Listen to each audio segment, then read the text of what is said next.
All right. Good morning, good afternoon, and good evening to everyone who has joined this webinar from different parts of the world. Welcome to the PMR Perspective Series webinar on carbon pricing developments in the ECA region. My name is Dimila Takwa. I am a climate change specialist at the World Bank, and I will be the moderator for this event. Before we start, let me just quickly read out the housekeeping rules for this event. So microphones will be muted for the duration of the event. If you cannot hear the speakers, select audio settings and choose your preferred audio output. The chat option will be disabled. To pose a question to panelists, select the Q&A icon. The webinar will be recorded and available for on-demand viewing on the PMR website. Once the event concludes, select the leave button to exit. I'll also want to let everybody know that we have a graphic harvester who will be following the discussions from today and will be showing us the art at the end of this event. And with that, I would like to warmly welcome Stephen Schoenberger, our opening speaker for this event. Stephen is the Regional Director for the World Bank's Sustainable Development Practice for the Europe and Central Asia region. Stephen is an economist who has worked in the public sector, private, and civil society on issues on agricultural development, climate resilience, water resource management, agribusiness, and rural and microfinance services. In his current role as the regional director, he oversees World Bank's large portfolio under sustainable development, which includes agriculture, climate change, environment and the blue economy, water, urban and disaster risk management, and social sustainability and inclusion. And with that, I would like to hand it over to Stephen for his opening remarks. Over to you, Stephen. Thank you so much, Dimila, and thank you so much to the organizers to have an opportunity to join you.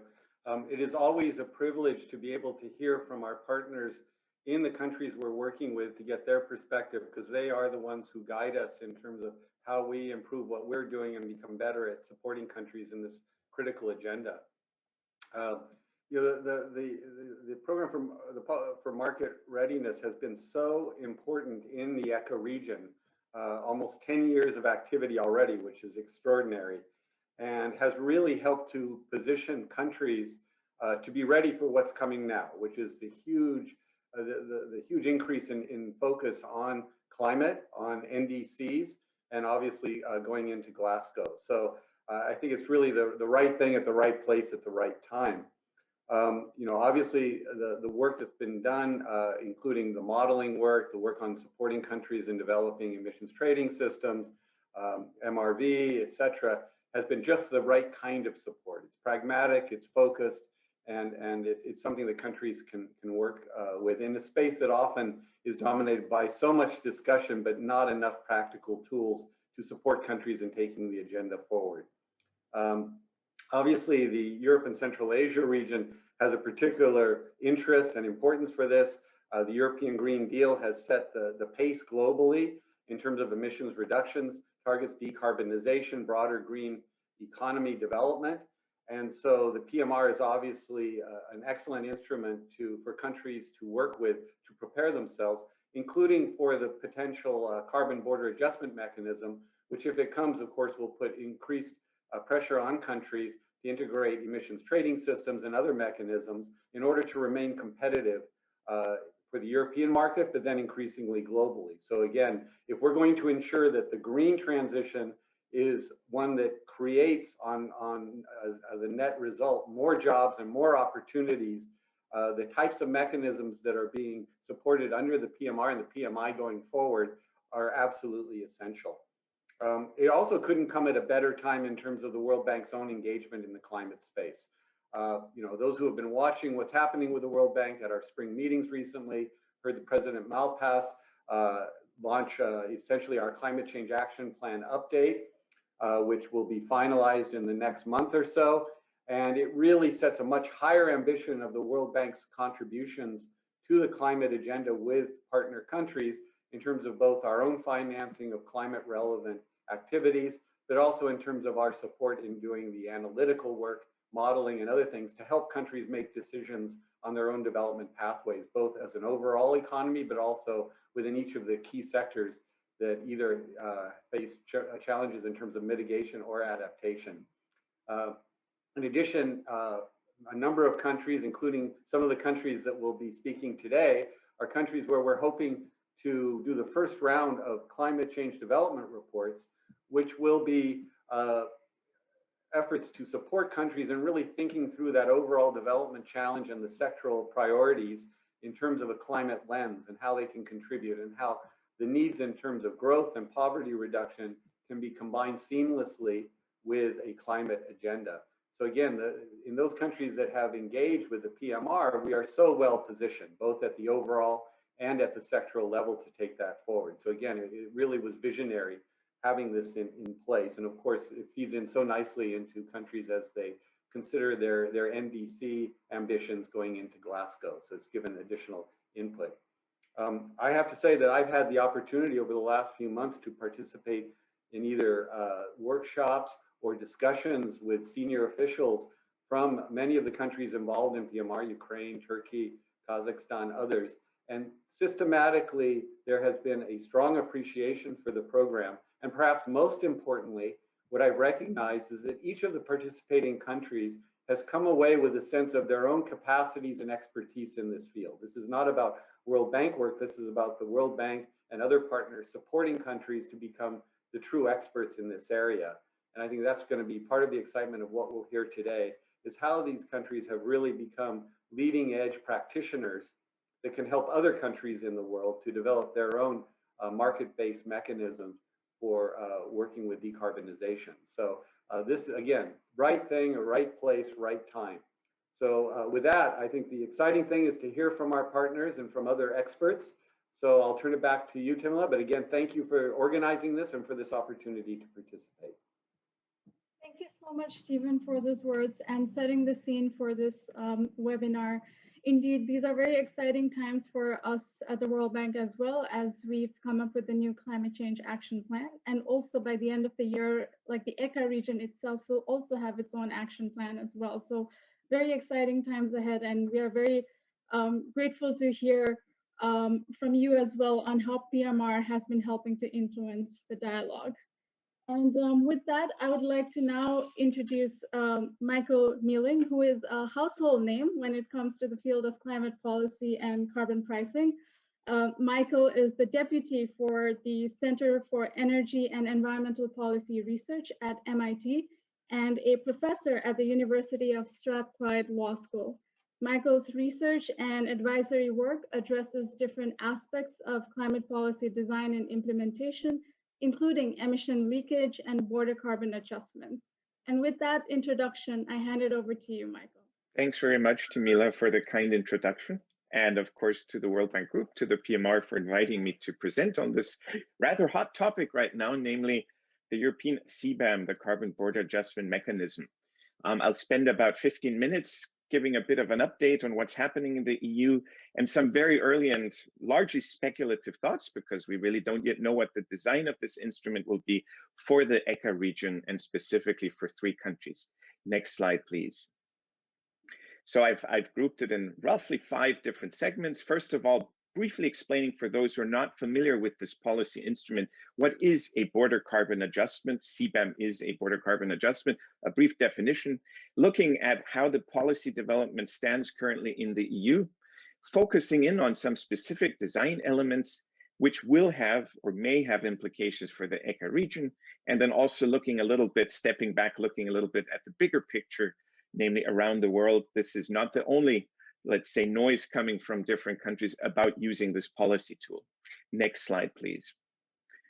So to start, just again, what are these border carbon adjustments? There's many different words. The terminology varies. Some call it a border tax adjustment for carbon, a carbon border tax, a carbon tariff, and so on and so forth. But they all sort of denote a similar thing. And that is a border instrument applied at the border to imports or to exports from a jurisdiction to deal with asymmetry of climate effort, meaning that some countries are doing more on climate, are moving faster, let's say, on their climate policy ambition than other countries. And of course, under the Paris Agreement, that is both expected and it's technically allowed, but it does create some problems. Namely, there is this risk that it distorts the competitive playing field between producers in countries with more ambitious and less ambitious climate policies, and that has an environmental consequence, namely the possibility of emissions leakage from the jurisdictions with more climate ambition to those with less, and I'll show a slide in a moment illustrating that. But there's also another more political aspect to it. Many jurisdictions that have talked about this instrument also sort of wield it or mention it as a way to incentivize other countries to step up their climate efforts, especially countries that have been lagging behind in climate policy ambition under the overall goal of achieving the Paris Agreement targets. They can take different forms. It can be really a tariff or a sort of a customs duty. It can be a tax. It could also be the extension of an emissions trading system to imports, for instance. And again, as I mentioned earlier, it can also apply to exports. Let's go to the next slide, please. So this map very briefly sort of provides a snapshot. This shows essentially the consumption-related emissions and the emissions balance for different countries. And this is really one of the main motivations that the EU and other countries talking about border adjustments have cited. Namely, the fact that those countries that are starting to progress more and more in decarbonizing their territorial emissions, so what is emitted through production, through combustion of fossil fuels within their territory, as they've been reducing that dramatically, they've seen a lot of the carbon intensive production of goods shift elsewhere, and those goods then being imported. And if you look at a specific country such as Switzerland in the heart of Europe, they've actually managed to reduce their territorial emissions lower, below the level of emissions that they're responsible for by consuming imported goods. So they import more emissions from production in other countries, if you like. They're responsible for more emissions in other countries, such as China, such as other Asian countries, the consumer goods they import, than they actually produce themselves. And sort of the nightmare for many climate policymakers is, of course, that at great cost and political effort, countries, for instance, in Europe, will manage to reduce their territorial emissions more and more towards zero, and yet at the same time increase imports of carbon-intensive goods from other countries. And there's not only this environmental problem, it's also a political challenge because, of course, with production relocating, you have jobs relocating, you have investment relocating, so it can create significant pushback for climate policy development and ambition in the countries that want to move fast. And if we look at the next slide, this has prompted the EU and specifically the President of the European Commission, after many, many years of fruitless debate about using this policy, to finally brandish it as a key element of what she outlined when she was confirmed as the new President of the European Commission almost 2 years ago as part of the European Green Deal. It's part of a much, much bigger package. And there were various steps that sort of solidified this intention, this ambition. The previous 10 years, there had been discussion, but always concern about legal challenges, about the way that it could affect trade relations, the way it could disrupt climate negotiations and so on. But now it is absolutely certain in the European Green Deal communication, for instance. If we hit next slide, it'll show up a snapshot. It mentioned that 2021 would be the year when we see a legislative proposal on this carbon border adjustment mechanism, which is now the name that the EU has chosen for this BCA, for this border carbon adjustment. If we go to the next slide, again, just to show that it's part of a much, much bigger, very ambitious, extremely far-reaching and comprehensive sustainability program, this European Green Deal, of which, if we hit next slide, the carbon border adjustment mechanism is just one piece to help facilitate Europe's ambition of becoming a climate neutral continent. If we go to the next slide, some of the more recent steps in terms of where the EU stands. So the Council has endorsed it, the Parliament has endorsed this instrument. So it very much looks like there will be significant or sufficient political support to actually get this proposal to adoption. There have been consultations with quite significant feedback from stakeholders. There's been a discussion, which I think is notable, about the revenue from an expected CBAM and where that revenue would go, namely to fund the EU's recovery plan and eventually become part of the EU budget.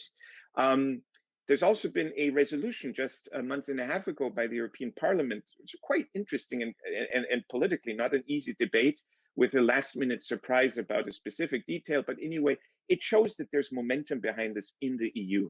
So this is unlikely to be completely abandoned. It will probably move to adoption in one form or another. But as I said earlier, we don't yet know what the design will be, because the legislative proposal that the European Commission is elaborating has yet to be presented. It's expected now for around mid-July. July 14th is the latest date that we have heard, as part of a much bigger program package of legislative proposals to implement, to adopt the European Green Deal or aspects thereof.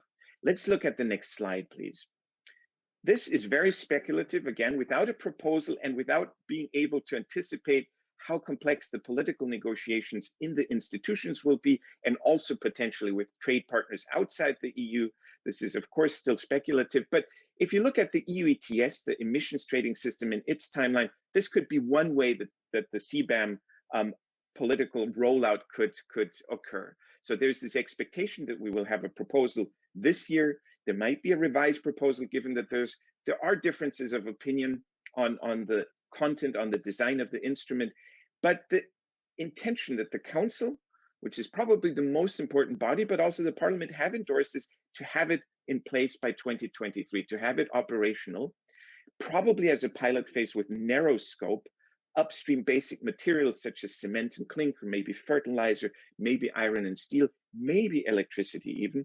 And then only after a while, proof of concept, learning how it works, improving the methodologies, it would expand to a full second phase with expanded scope, further downstream, potentially even midstream, semi-finished, finished goods, etc., further down the road. But again, it's speculative, but you could see sort of this timeline being one of different ways that it could roll out. And now to the design in the next slide.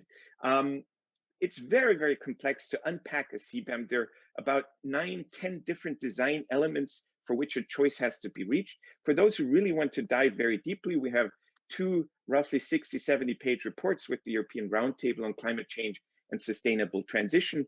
I've included links in the slides if they're made available later. And each of these design options with their pros and cons are unpacked in much more detail. But if we go to the next slide, this is sort of an overview of the different design elements. And I want to focus on two specifically, three actually, because I find those are probably the most relevant for trade partners. First of all, if you hit next slide, it'll highlight one, the sectoral scope, namely which sectors, which products will be actually covered. As I mentioned earlier, upstream only, very narrow, maybe a few more. Is it cement? Will it have iron and steel, etc.? Each of those has implications. And then if we hit next slide again, the other two I want to highlight is determination of embedded emissions. How do we actually know what the carbon intensity of these products entering the EU will be? And finally, how do we calculate the adjustment, the carbon border adjustment mechanism that is applied to those imports? If we go to the next slide, I've done a very back of the envelope. Please don't take these numbers with, take them with a grain of salt, in other words, but a back of the envelope calculation using the latest Eurostat data for imports into the EU of some of the candidate products from 3 ECA countries, from Kazakhstan, Turkey, and Ukraine. Again, it's crude because I only used two-digit codes, so very upstream, very aggregated, and only for lime and cement and aluminum, I went one level further. So there are some products here that probably won't be included in the CBAM, but still, I think one takeaway is if these products are included, we're talking about significant value that is at stake that will be affected.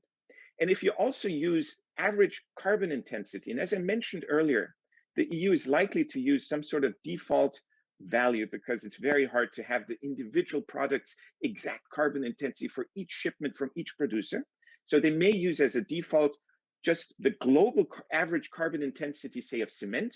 That's the default. And then a Kazakh or a Turkish cement producer can prove that they're actually less carbon intensive than that with measured and reported and independently verified emissions, for instance. But if we only use the global average sort of as a first step, carbon intensity, and take current commodity prices, they're fairly uniform around the globe for most of these highly traded goods, you can see that with current carbon prices in the EU of 50 euros as a starting point, you are looking at quite a significant share of the product's value that will be affected by the CBAM. So the charge that could be applied could be up to in excess of 40% for aluminum, for instance, of the shipment value. or 30% for cement, roughly. Again, speculative.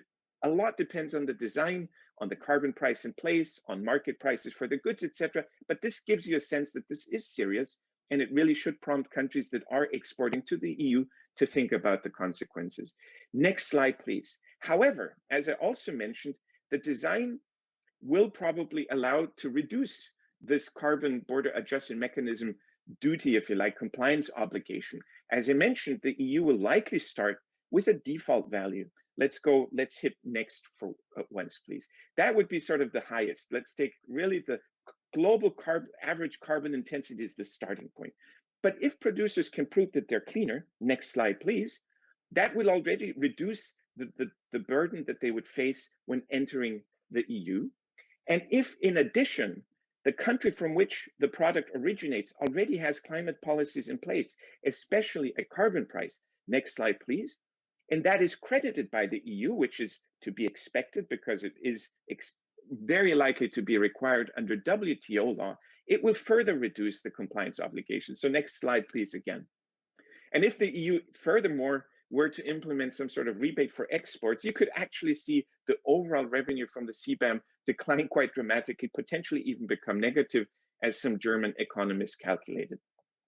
Again, we don't know the design yet. We don't know whether the EU will use this default with individual adjustment, whether it will credit foreign policies, but I expect it partly because of legal requirements under the WTO. And I think this tells countries that are exporting to the EU, there's a strong incentive to have not only companies start to decarbonize so they can take advantage of this individual adjustment, but in addition to have policies in place that might be credited, that might be subtracted from any CBAM when these products enter the EU. Next slide, please. So finally, as I mentioned, a step back to look at sort of what's happening around the world. As you know from the wonderful carbon pricing dashboard that the World Bank maintains on its website, carbon pricing has been continuously expanding. It's a steady, sometimes faster, sometimes slower, but a steady expansion around the globe.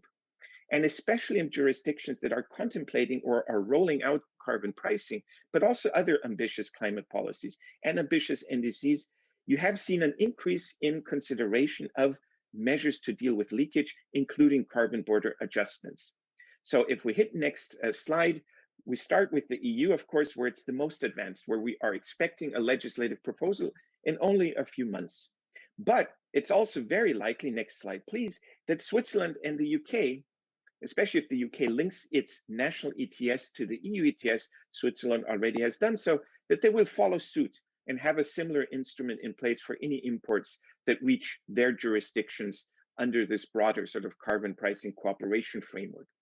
But if we look across the Atlantic, next slide, please, you will also note that in the United States, for over 10 years, border carbon adjustments have been part and parcel of climate policy debates. And if you hit next slide, it is, for instance, mentioned explicitly in the Biden climate plan that President Biden had during his campaign, but it's also mentioned, for instance, in the trade policy agenda for 2021, which the US Trade Representative released in April.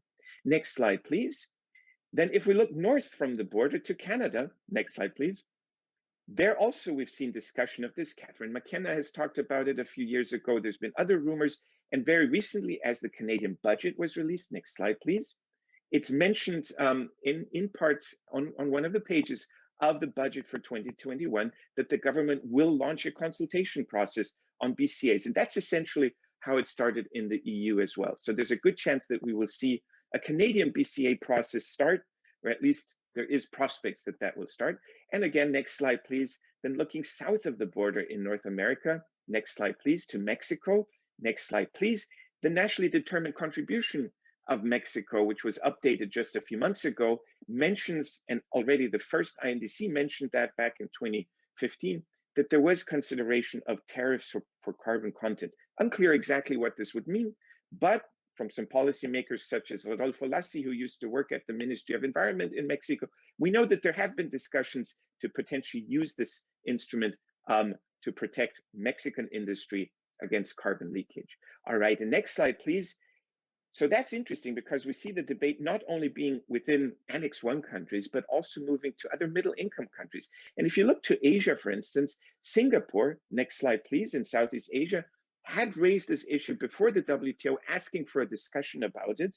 A few years back, it didn't go anywhere at the time, but now it has a carbon tax. And so it would be conceivable that Singapore, for instance, might also consider this instrument as it ramps up its climate ambition. And with that, to the next slide, just again, there are a number of sources. I've put some here that allow for further reading. And further down in the slide deck, I've also included references to these documents from the United States, Canada, and Mexico.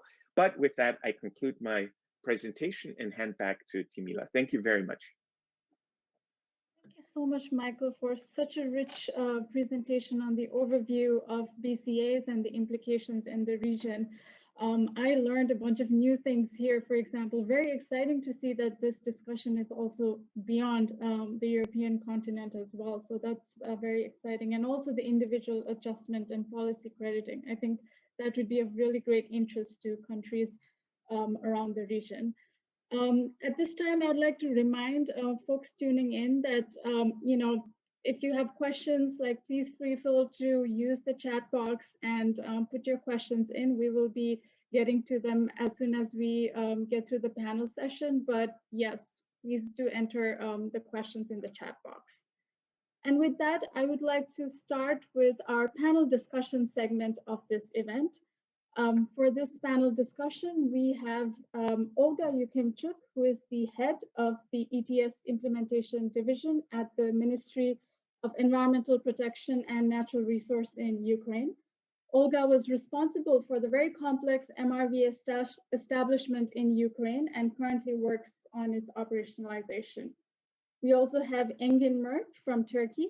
Engin is a chemical engineer with 11 years of experience in carbon pricing, MRV, and climate policy, and most recently was the technical coordinator and lead for the PMR project in Turkey.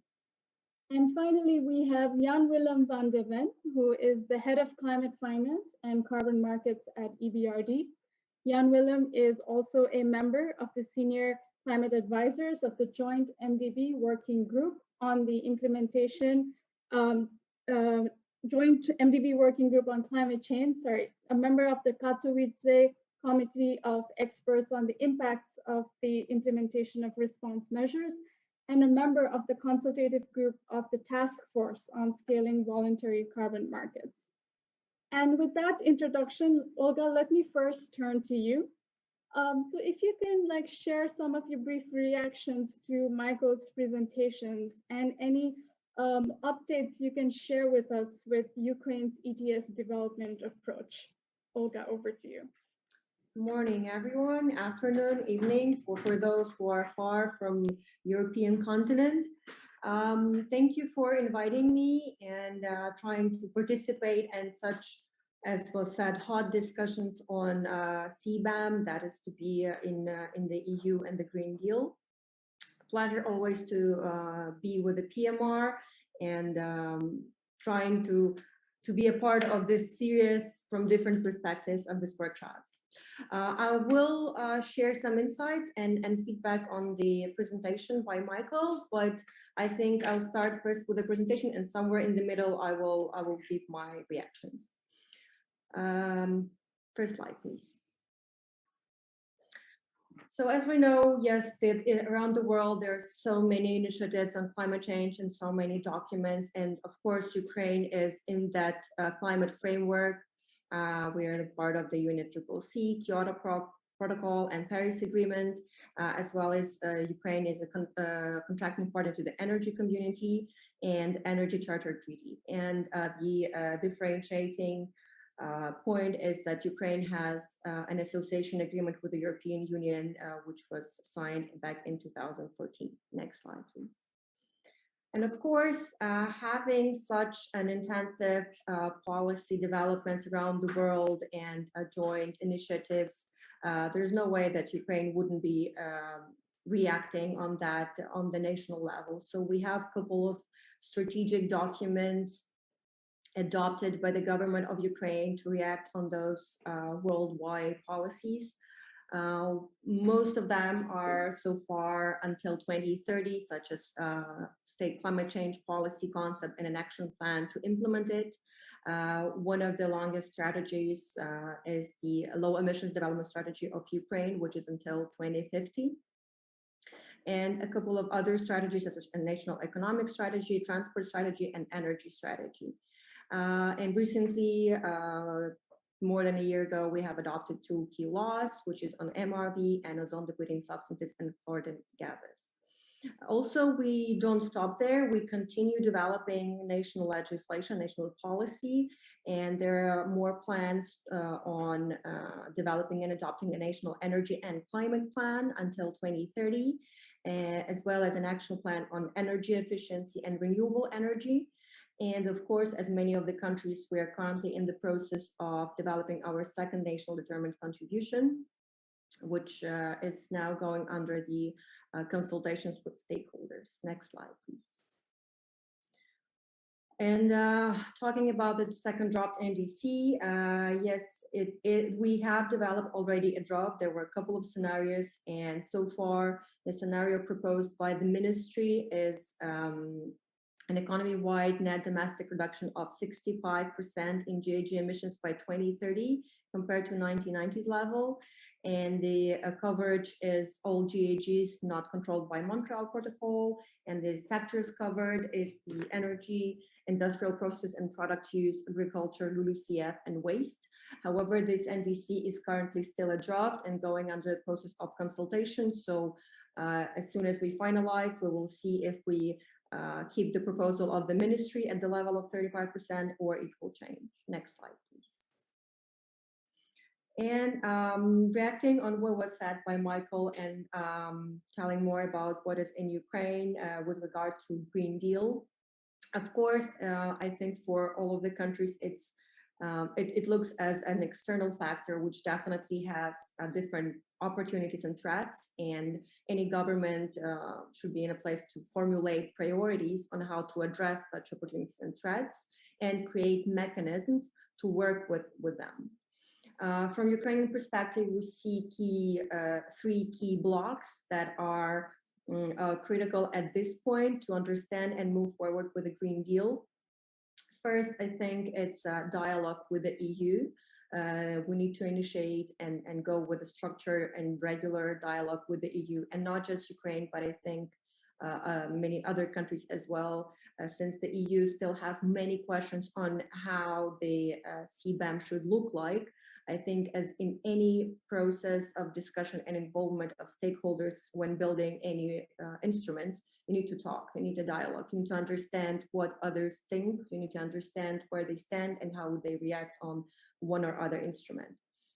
And from a geopolitical point of view, Ukraine is in Europe. So Ukraine's engagement in this process is a necessary precondition. So we see that we need to move forward with that. And to do it, we need to build and develop a roadmap, which would identify both short and long-term goals. We need to understand what to do with the nearest 1 or 2 years together with the EU, and we need to focus on the long-term goals, understand their principles and how those policies or instruments can be implemented in the countries.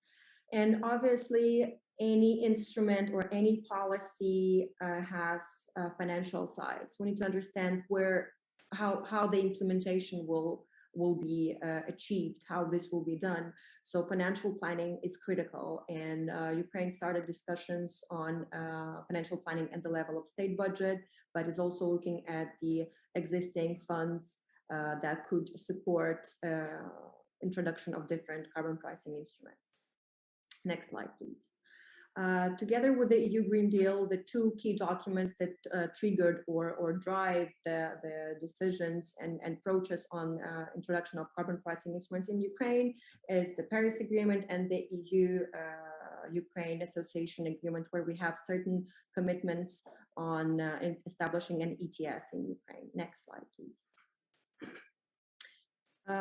What we do in Ukraine when developing and establishing an ETS, the first and I think a must for any instrument is the NRV. An effective pre-ETS MRV can ensure the environmental integrity of the future ETS. So this is where we started. Next slide. And what we did, we have launched the MRV system starting 1st January this year. It was made by the law, which was adopted back in 2019 on monitoring, reporting, and verification. And last year, 3 cabinet of ministers decrees were adopted, which define the types of activities that covered by MRV. There are 10 of them. The procedure on monitoring, reporting, and procedure on verification of emissions report. Also, there are numerous other acts adopted by the competent authority, which is the Ministry of Environmental Protection and Natural Resources of Ukraine. So we see that more and more documents will be adopted in the coming months, but they're still to be adopted and developed. Next slide, please. Time-wise, we understand that establishing such a big instrument as an ETS is quite a process, which requires a lot of work and requires to have sufficient reliable data.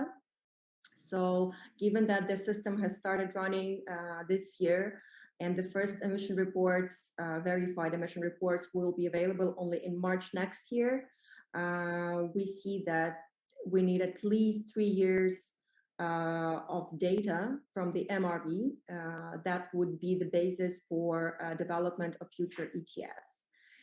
So basically, after 3 years running of the MRV system, we would be able to adopt any legislation on the ETS. And over this period of time, we will be preparing for that ETS by developing the national allocation plan, developing permit system, auctioning rules, building the capacity, building the dialogue with the stakeholders. So that will be a very intensive preparation period. And as it is stated in the NDC and in other strategic documents, the vision is that the ETS should be implemented in the period of time of 2025-2027. Also, next slide, please. We have in Ukraine already existing carbon tax, which was introduced back in 2011, and it started from a very low rate, and it was gradually increased till 10 hryvnias, which is approximately 36 cents of the US dollars per ton, which is relatively low. However, and well, basically over these years, it didn't show its effectiveness in terms of mitigation. So there's a lot of discussion on bringing changes to the tax, as main revenues go to either general budget, local budget, and it's not used on climate, let's say, climate issues, nor mitigation, nor the adaptation. So the ministry is now advocating for targeted use of CO2 tax revenues, and other ministries are also working on that issue, and it looks like there will be changes to carbon tax even prior to ETS establishment. However, we see that there is a need, obviously, to avoid the double burden on the business. Those who will be under the ETS will be exempt from the tax. Next slide, please. To finalize, I would say about the key principles which we follow now when on the way to establishment of an ETS in Ukraine is that the MRV is first. We use the 3-year data. We obviously take into account existing instruments and policies such as carbon tax. We cannot avoid it.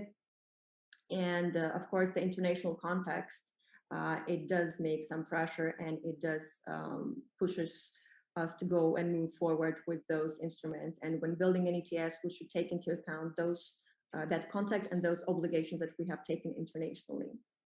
And of course, the last thing that is, I think, one of the most important ones is that we need to do a lot of impact assessments. Still, this is a work that has to be done, and we see that this has to be done not only on ETS, but general forecasting of economic, social, and ecological impacts of introduction of one or the other instrument, as well as the international obligations and context, how they would impact the country. And I think at this point, I will stop and pass to Tamila. Thank you for your attention, and please ask questions. Happy to answer. Thank you so much, Olga, for this really great update from Ukraine. It's really great to hear how much importance Ukraine has put on MRV. Definitely like the most crucial factor on having a robust ETS. And also fascinating to hear about how Ukraine is thinking of reforming its carbon tax as a complementary policy. But thank you so much, Olga, for that update. We will most likely come back to you with questions during the Q&A round. And now I would like to move on to Engin Mert. Engin, similar question to you as well from the perspective of Turkey. Like if you can share updates on climate policy and carbon pricing in Turkey and any reflections you might have on Michael's presentation. Thank you, Timla. Hello, everyone. I hope everyone is safe and healthy with their loved ones. And thank you for this invitation. And it's really a privilege to be here.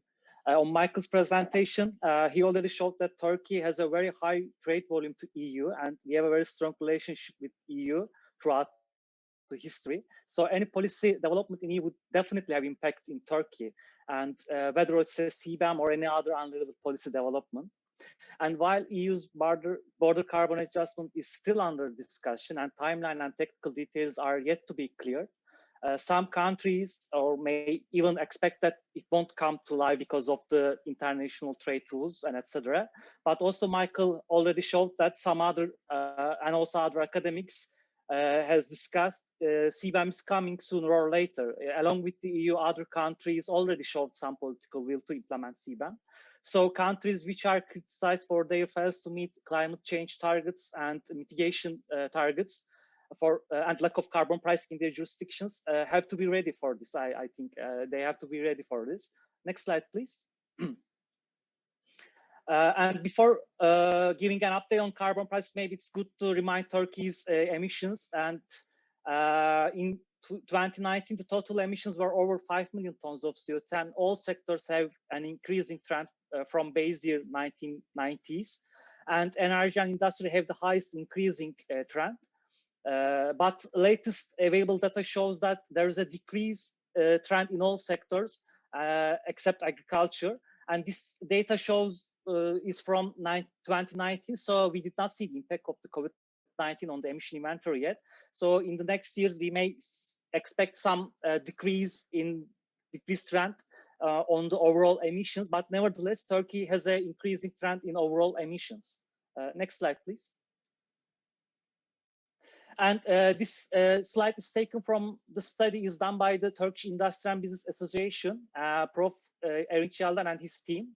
And since Turkey is neighbor to EU and almost 50% of its exports to EU, study shows that the EU CBAM shows the EU CBAM possible impact on the Turkish economy. And this graph shows that embodied GHG emissions in exports to EU 28 in 2018 for Scope 1 and Scope 2 emissions. And it's almost 90 million tons of CO2 is exported to EU. It's almost 15% of total GHG emissions in Turkey. And if you include Scope 3 emissions, maybe it would exceed 20% of total emissions in Turkey. Next slide, please. And this graph also taken from the same study. Economic volume of the exports to EU is approximately 90 billion euros in 2018. So yeah, Turkey has a huge trade volume with EU. And if EU will impose 30 euro for allowances, and total cost of the CBAM on Turkish industry for Scope 1 and Scope 1 emissions would be almost 5 million euro per year. If EU decided to include Scope 2 emissions to that, and it could reach to 1 billion euro per year. And same study shows that if the price will be 50 euro, which I recently see that the prices in EU reached 50 euro benchmark, and the total cost would increase to 1.8 million euros per year for Turkey, for Turkish industry.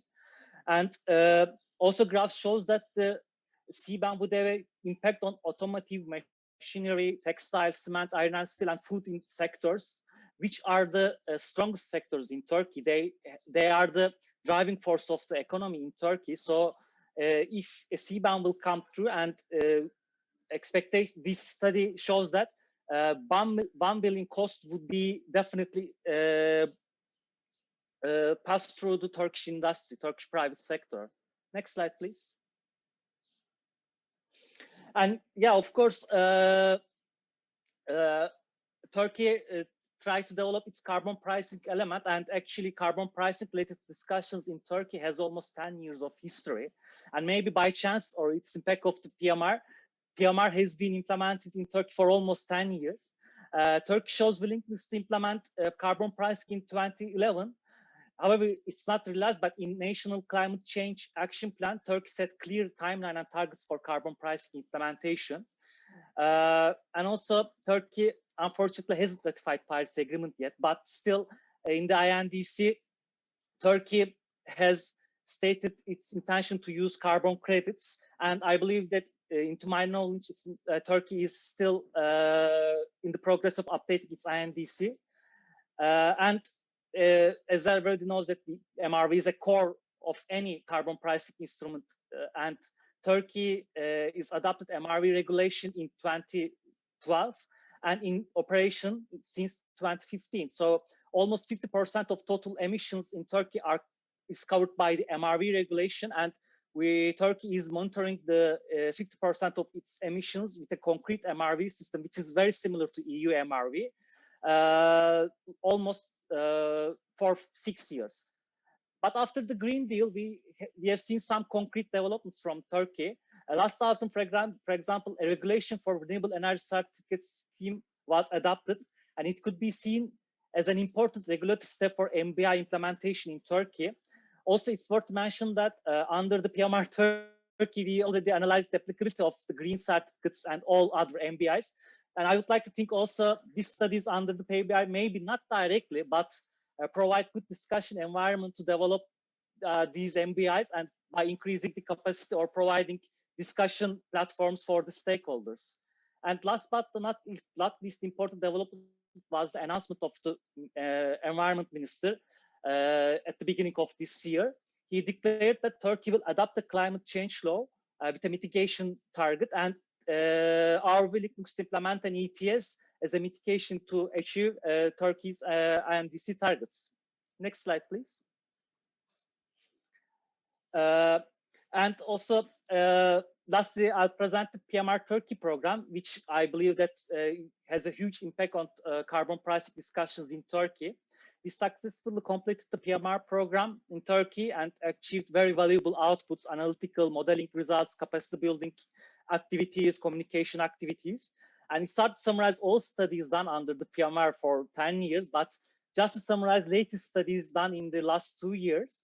An ETS cap, an allocation mechanism developed under the PMR Turkey, which covers almost 50% of overall emissions.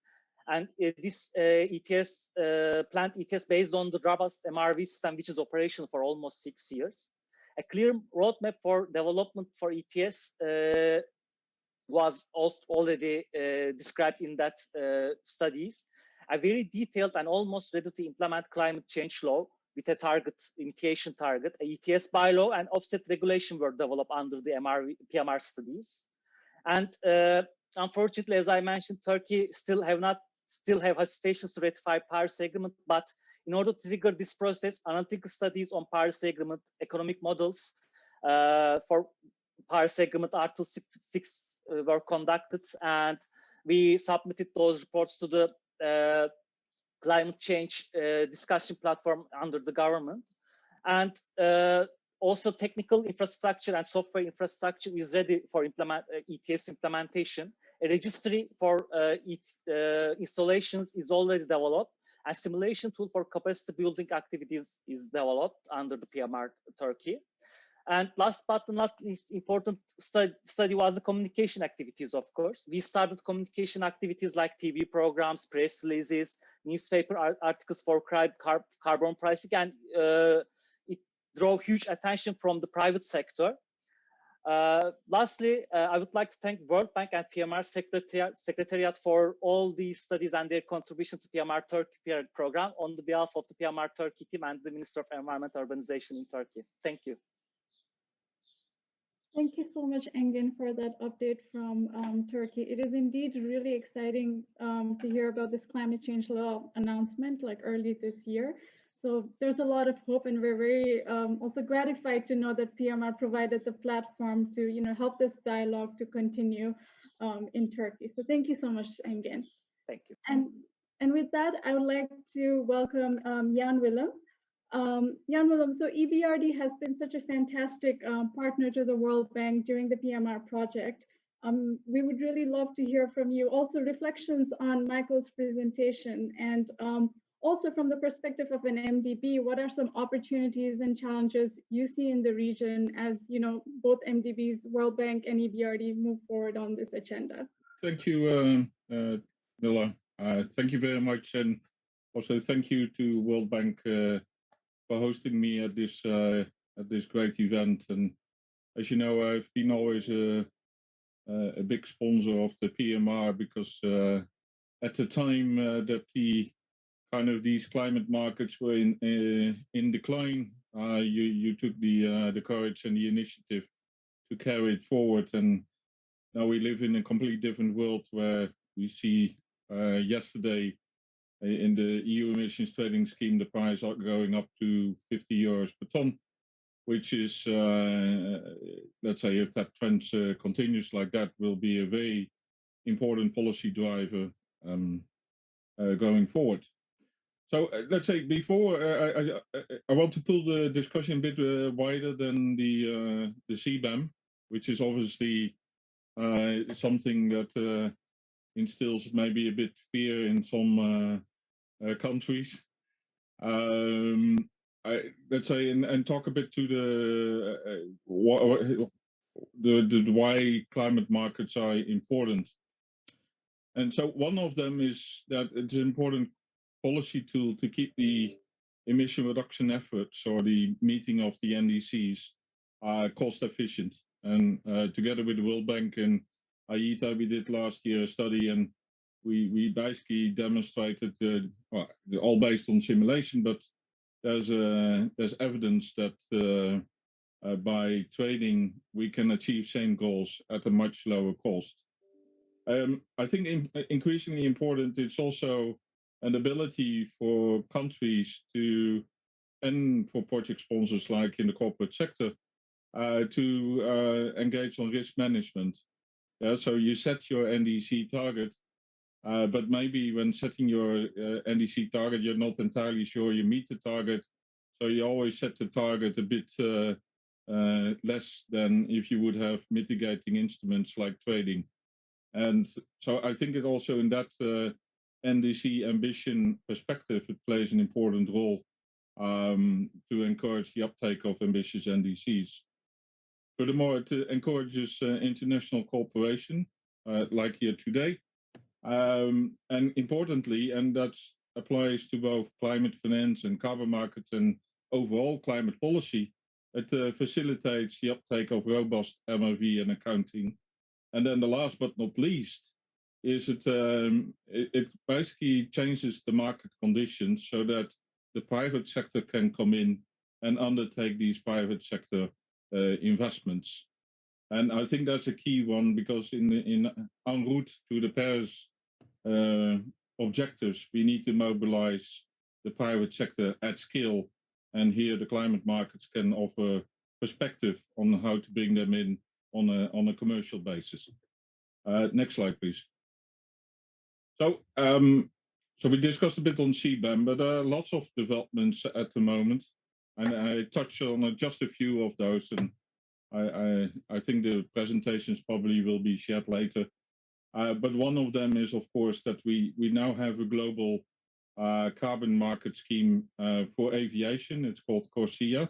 Okay, the COVID situation suppressed aviation as such, but once we are out of this situation, one can expect that aviation, let's say, demand will increase again, and it's very important that that is happening in a carbon neutral growth way.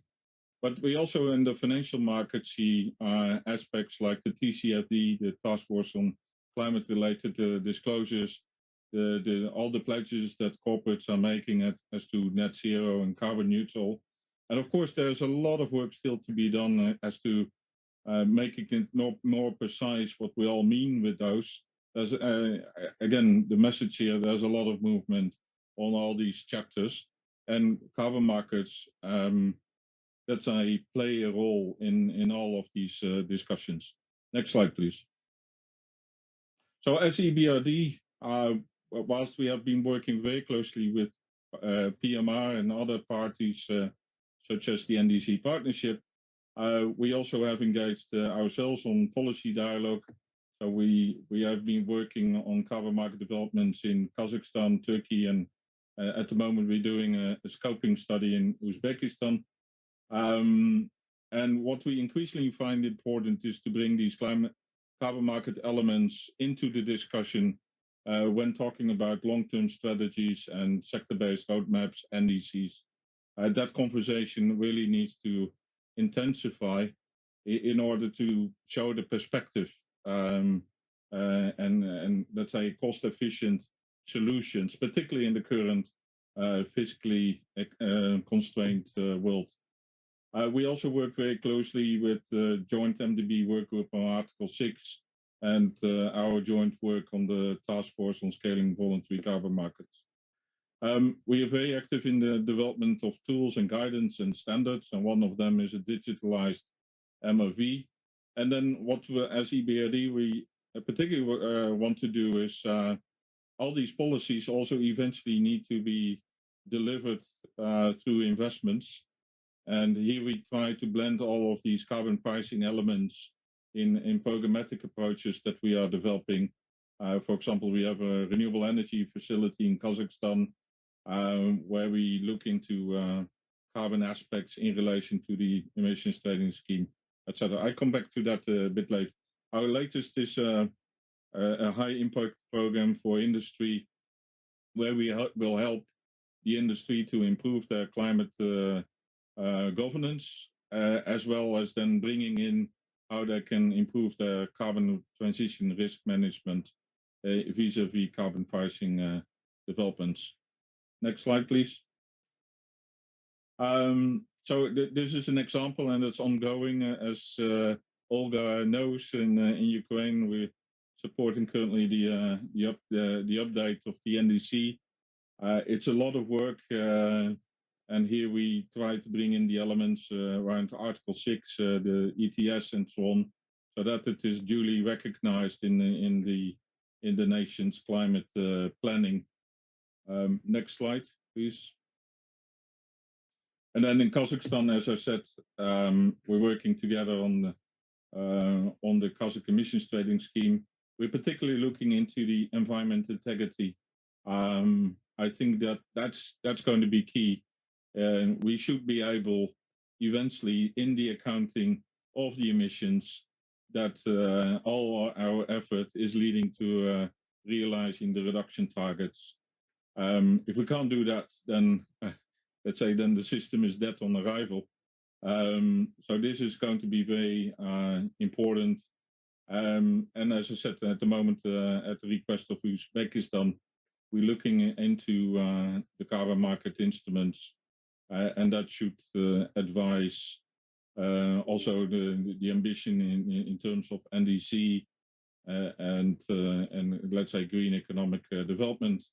And last but not least, further to Engin, we're also working with Turkey on exploring a bit more deeply what the impacts of CBAM would be on the Turkish economy, and what kind of scenarios can be developed in order to see it as an opportunity and to further modernize the industry and become very carbon efficient. I think this is the last slide. Yeah, it's a thank you. So thank you all, and looking forward to the questions. Thank you so much, Jan-Willem, for that update from EBRD. And indeed, like, it's been really great having EBRD as a partner in the region. And I can attest that during our work in Kazakhstan, we would have like these calls with EBRD as well, working in the in the country to compare notes. So we're very grateful to have a partner there. And with that, I would like to move on to the Q&A session. We do already have a bunch of questions coming in, and I would like to encourage all of you to keep typing your questions. And I will first start with like two questions that are targeted to Michael. So Michael, if I may. So the first question is, could you comment on the likelihood of the success of a CBAM applied by a smaller economy like Canada on its much larger trading partner, the US? So that's one question. And the second one is, it seems that the CBA is in the agenda of other countries too, in addition to the EU. What would happen if more and more countries add to the list and impose a CBA in the near future? Will there be exemptions all over and the mechanism cancels itself out? Right. Thank you, Timila. To the first question, so that is, of course, essentially a political one, no? And I think the EU, even though it's a much, much larger market, 500 million consumers compared to, without the UK now, it's a bit less, but compared to Canada with 40 million roughly, it makes it a bit easier for the EU, of course, to pull more weight politically and apply this even against, let's say, some diplomatic pushback of other countries. However, even the EU is cautious, no? I mean, the experience with international aviation almost a decade ago was a cautionary tale. And I think Olga's point of emphasizing the importance of cooperation, consultation, communication is really, really important. Now, Canada against the US, you know, I don't think in the next few years that will be necessary, but let's say we had another election in the US were to do yet another, you know, heaven forbid, but do yet another zigzag on climate policy. And that's indeed what has prompted sometimes those comments in Canada. I would have difficulty seeing it, not least because Canada is an exporter of carbon intensive goods. And I don't necessarily see the political weight even within domestic politics. But, you know, if there's enough momentum with other partners around the world, and you may have seen a headline some months ago in the Financial Times that Boris Johnson wanted to have a discussion within the G7 on this. Well, if Canada and the EU, for instance, and maybe one or two other jurisdictions were to pilot this, you never know. You might be able to get this through even against the resistance of heavyweights like the US. But again, very speculative and depends very much on a complex set of different policy and political balls that are in the air at any given point. To the second question, and thanks very much for that question. I know where it came from. I can see it in the Q&A from a good friend in Chile. So conceptually, you have to remember that the idea of the BCA is not to adjust for border adjustments. It's to adjust for the carbon price imposed on production within the jurisdiction of a trade partner from which you are importing goods. And so whether or not you have a BCA is less important. It is what is the underlying policy, the carbon cost essentially that is being imposed on domestic producers. That is what is being adjusted. And if all countries converge, which is the economist's dream, around a, let's say, uniform or similar carbon price in 10, 20 years, say because we increasingly link and use Article 6 and so on, then you wouldn't need the BCAs anymore because there is no difference in climate policy ambition in theory. In practice, of course, it's more complex. You know, climate policies differ. Not every jurisdiction will choose a straightforward carbon tax.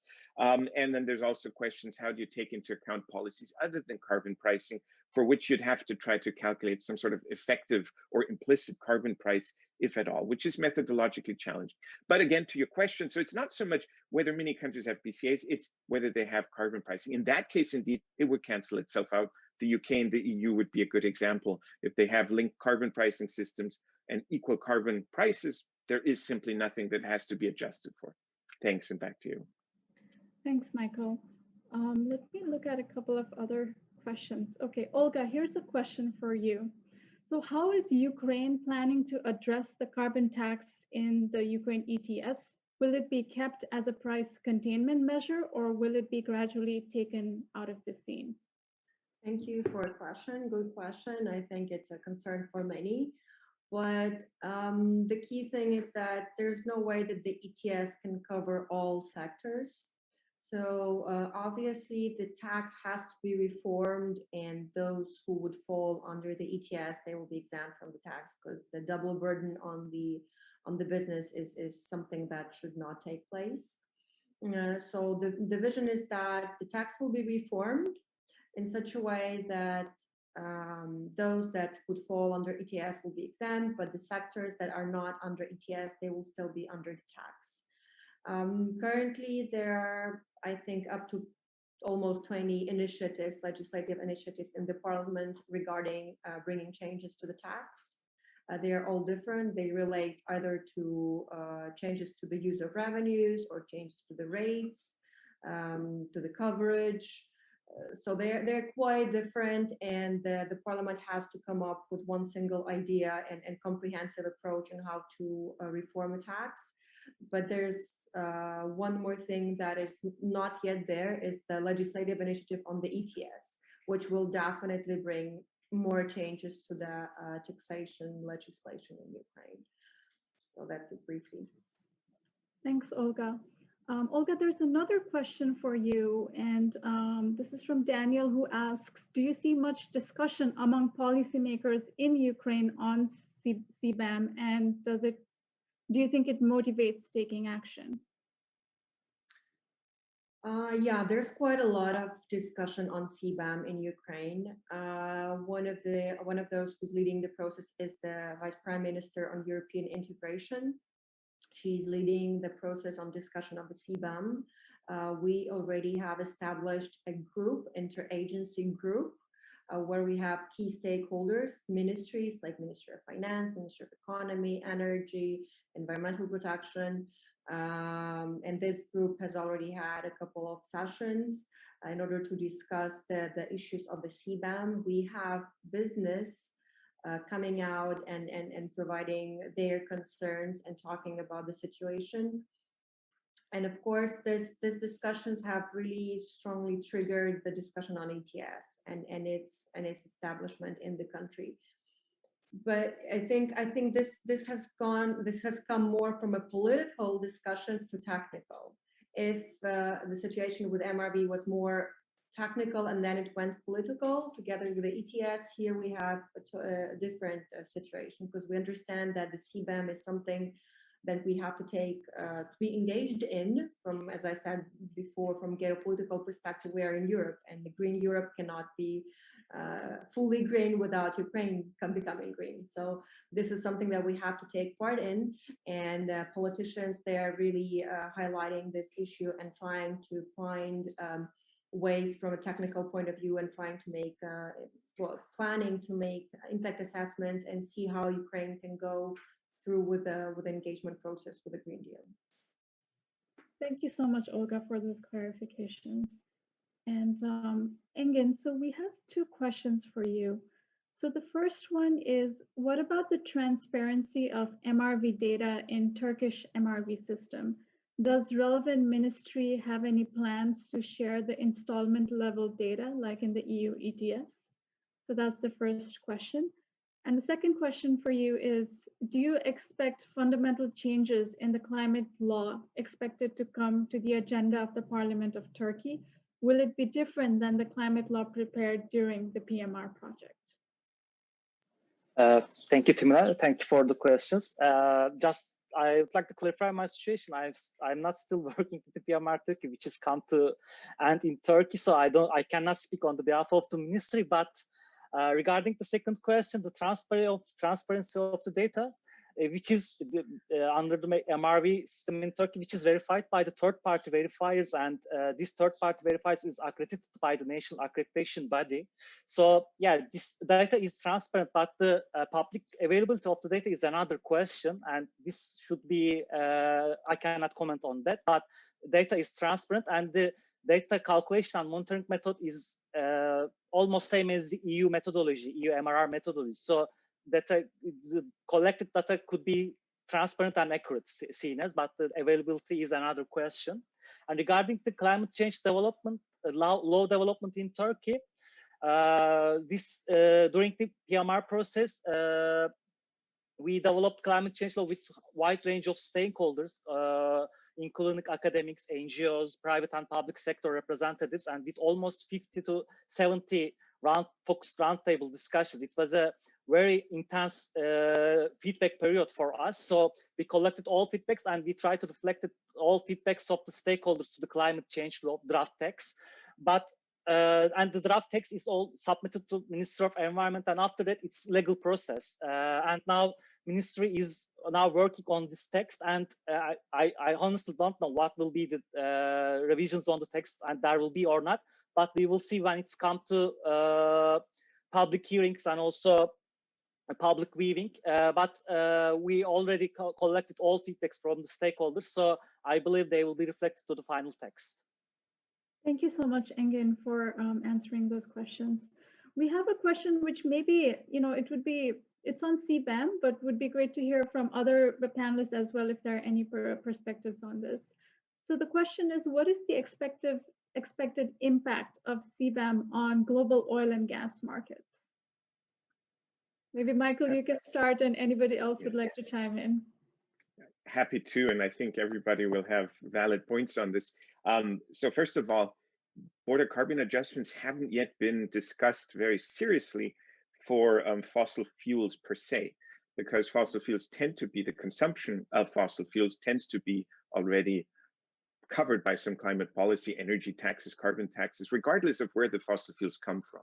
But there has been a discussion about potentially including the life cycle emissions, meaning from the extraction, the processing, and the transportation of, for instance, natural gas. And so that may indeed be something that the EU could explore down the road. It's already launched a process to gather more information on those life cycle emissions of gas imports, and in particular, fugitive emissions during transportation, extraction, and so on. Other than that, the CBAM at large, of course, is expected to allow for an increase of climate policy ambition within the EU, and potentially, as I mentioned, incentivize other countries to accelerate their efforts. And that, of course, would have a global effect of reducing demand on fossil fuels on the margin. I mean, it's not targeting the fossil fuel use, but it would have that effect, which of course also could lead to a rebound or a relocation of fossil fuel consumption if it means the prices go down. So the leakage issue is always present, and this third channel of leakage due to shifting consumption patterns of fossil fuels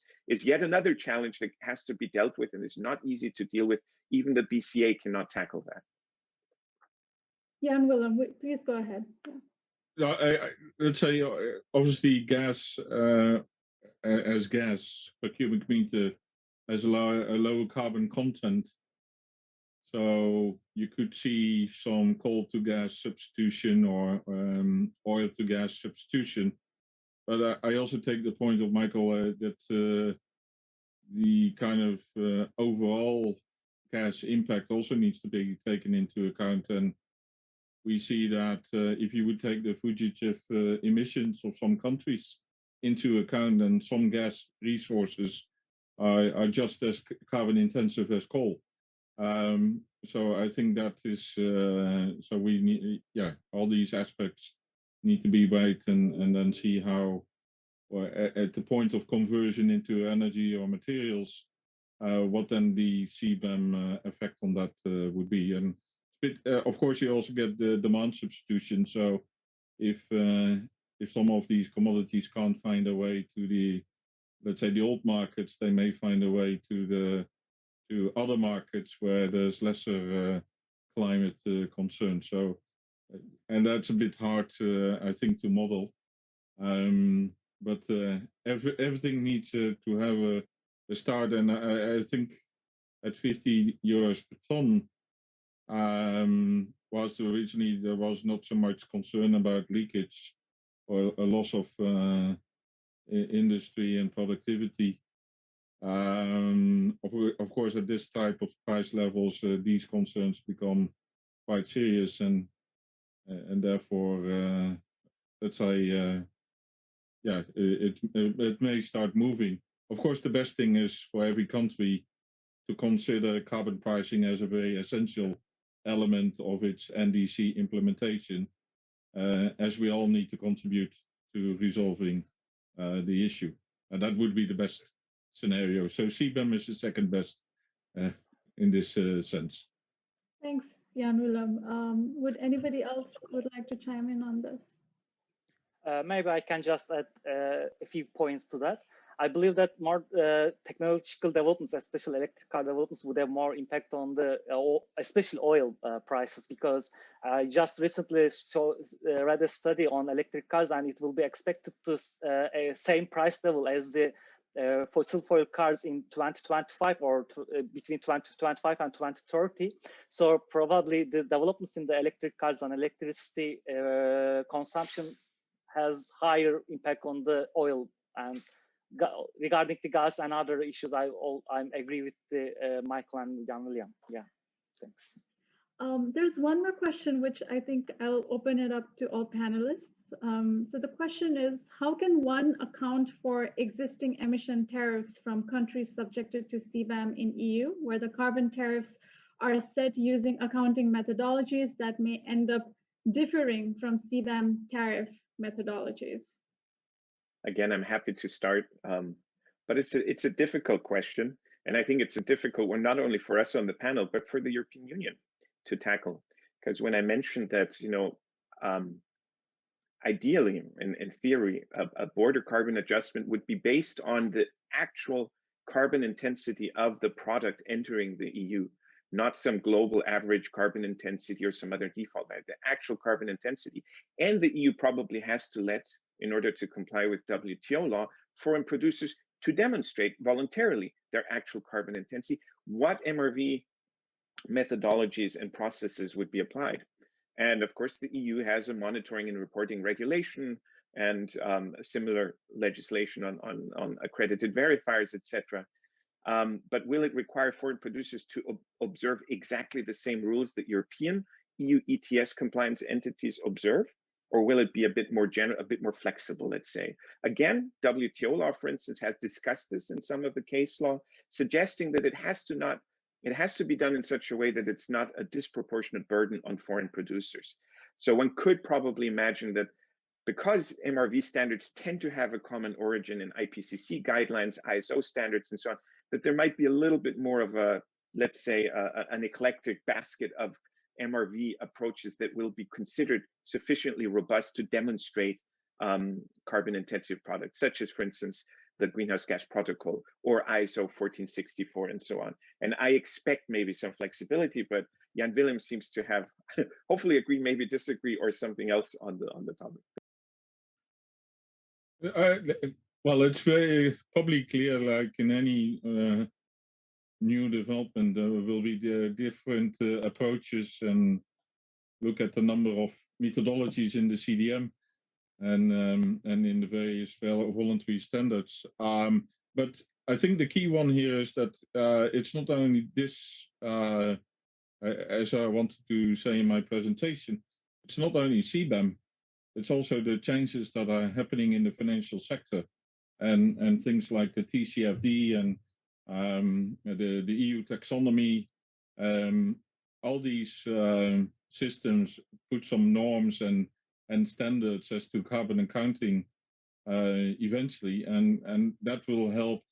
And the key one there is to see that, making sure that the standards in the carbon market are a bit similar than that are being used in the financial world, and making sure that these are consistent. So it's not only WTO trade, it is also the green financial system that will start to have an influence on these standards. Thank you, Jan Willem, for that. And Jan Willem, maybe as a MDB partner, maybe I'll ask you to take this last question, which is how can we reduce carbon amount in countries facing poverty? Is there other solution besides fossil fuel resources, because those countries use fossil fuel because it is cheaper? I mean, this is a question, as MDBs we receive quite often. It would be great to hear your perspective on this. Well, let's say I don't buy the assumption that fossil fuel is the cheapest source for developing country. And particularly in the current environment where we see, for example, for solar auctioning record low kind of bidding amounts of, let's say, slightly over 1 cent per kilowatt hour. as to price. Okay, this is all variable and intermittent power, so it's we have to work on networks, we have to work on let's say storage capacity, but fossil fuel by no means is the cheapest option for the developing countries. As a matter of fact, a lot of developing countries are let's say have much higher renewable energy resources than some of the developed countries. So I think this question is more and more turning into an opportunity rather than a disadvantage for these countries. Think about kind of the metrics we want to achieve. So it's nature, it's renewable energy, it's let's say water resources, etc. And again, so I think it's an opportunity. There are huge opportunities out there, and I think that's the key message. And then the MDBs can, of course, help to accelerate these developments by policy and investment support, and yeah, helping these countries to, in some cases, even leapfrog to the next phase in economic development. Now, as to kind of all these carbon pricing resources, it also offers a lot of both domestic and international fiscal opportunity. And let's say quite a bit of the EU auctioning proceeds is being used to fund climate funds like GCF and the climate investment funds and etc. So there's also an opportunity to kind of recycle that money into international climate action, which then will further help again to accelerate all these developments. And then last but not least, there's of course the chapter of just transition. And you see that Europe is putting quite a bit of money into just transition, also to encourage the uptake of a higher NDC ambition.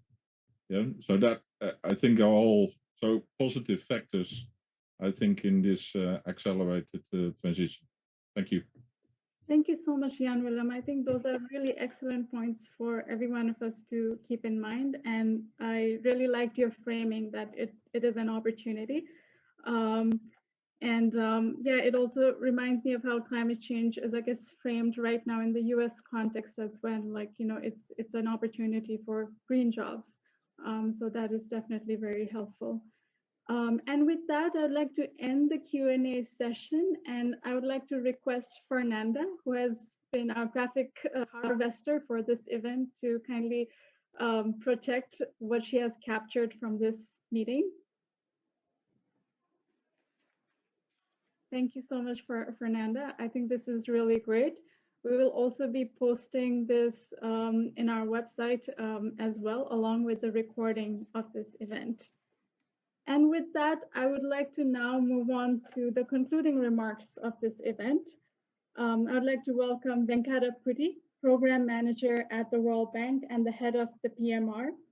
Venkata has been at the helm of the PMR program from its early days and has been instrumental in designing and operationalizing the new successor program, Partnership for Market Implementation, or the PMI. Without Venkat's leadership, the PMR wouldn't have been the success that it is today. And with that, I would like to hand it over to Venkat for concluding remarks and thoughts on this webinar. Thank you. Over to you. Thank you very much, Timila, for those kind words. Hello, everyone. I would like to start off by congratulating our speakers and the panelists for this very successful event and very relevant and useful discussion. This actually has been the 8th in the PMR Perspective series, dealing with various topics. And we started this Perspective series essentially at the end of the PMR. After about 10 years of implementation, PMR is coming to an end in June next month. So this has been an opportunity for us to reflect on what we have done in the PMR, what have been the achievements, what have been the challenges, what are the learnings that we can actually take to the future as we continue our journey on carbon pricing and markets. So from that perspective, I think this event has been very, very successful in capturing what's happening and what are the challenges going forward in this region. First of all, I would like to thank our regional director, Stephen Schoenberger, for highlighting the World Bank's Climate Change Action Plan, especially in this region. And while this plan is still to be officially unveiled, which will happen in the next few weeks, this is going to be very much the primary guide for all the World Bank's programs on climate action in this region as well as around the world. And then many thanks to Michael for his excellent presentation. Of course, it's always a pleasure to hear from an MIT professor. And his presentation on the EU Green Deal, the border carbon adjustment, and the likely implications it may have in the region. Obviously, climate policies in the European Union have direct implications on countries in the region, as well as for those with trading relationships to the Union. So thank you for highlighting some of the challenges as well as opportunities that come with a rapidly changing regulatory environment. Then thanks are due to Volga and Engin, our partners in crime, as far as PMR is concerned, for sharing their perspectives on Ukraine and Turkey. In the ECA region, the PMR provided technical assistance to Ukraine, Turkey, and Kazakhstan. And it is very good to see the countries make a lot of progress in building their readiness to legislate and eventually implement carbon pricing instruments in their respective countries. And finally, I would also like to thank Anne Willem from EBRD for his intervention. As Anne Willem has shown, EBRD has been, of course, very active in the region in advancing carbon pricing and carbon markets. And we have had a very fruitful collaboration under the PMR and other carbon pricing related initiatives. I think MDBs coming together to collaborate provides a very strong message on climate action and the role of carbon pricing and markets in the region. And we, as we now transition to the next program, the Partnership for Market Implementation, we hope to continue these partnerships so that we can leverage our resources and amplify a joint message on the need for putting a price on carbon. So finally, at the end of this seminar, I would like to leave you with three kind of broad messages. With the European Union implementing its Green Deal, the imperative and the incentive to act on climate in the region is higher than ever before. As ECA countries update their NDC targets and develop their long-term strategies, it is important that carbon pricing, is an integral part of this overall climate policy toolkit. As has been shown in many countries, if designed well, carbon pricing instruments can indeed play a significant role in transitioning a country towards decarbonization, as well as raise revenues for the governments. Of course, the World Bank is committed to supporting countries on designing and deploying carbon pricing instruments, be it a carbon tax or an emissions trading scheme or a domestic rating mechanism, and aligning it with other sectoral policies. So in this regard, please follow our new program, the Partnership for Market Implementation, which aims to support over the next 4 or 5 years at least 10 countries in actually implementing the carbon pricing instruments, and at least 20 new countries in their readiness to eventually implement the carbon pricing. So we have an ambitious program ahead. So please visit pmiclimate.org to see our evolving work program on carbon pricing and markets. And of course, if you are also interested in various technical, guidebooks and other publications that the PMR has produced over the last 10 years on various carbon pricing, various aspects of carbon pricing and markets, please do check the PMR website. You will be able to download many of those publications. So finally, I would like to thank Tibila for her very able moderation of this session and the team behind organizing this event as well as the Perspective series.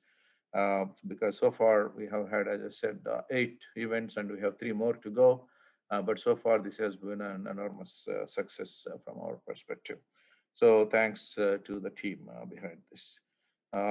So thanks once again for all of you for participating in this very successful event. And I wish you all of you a good day and hope to see you in our next events. Thank you very much and goodbye.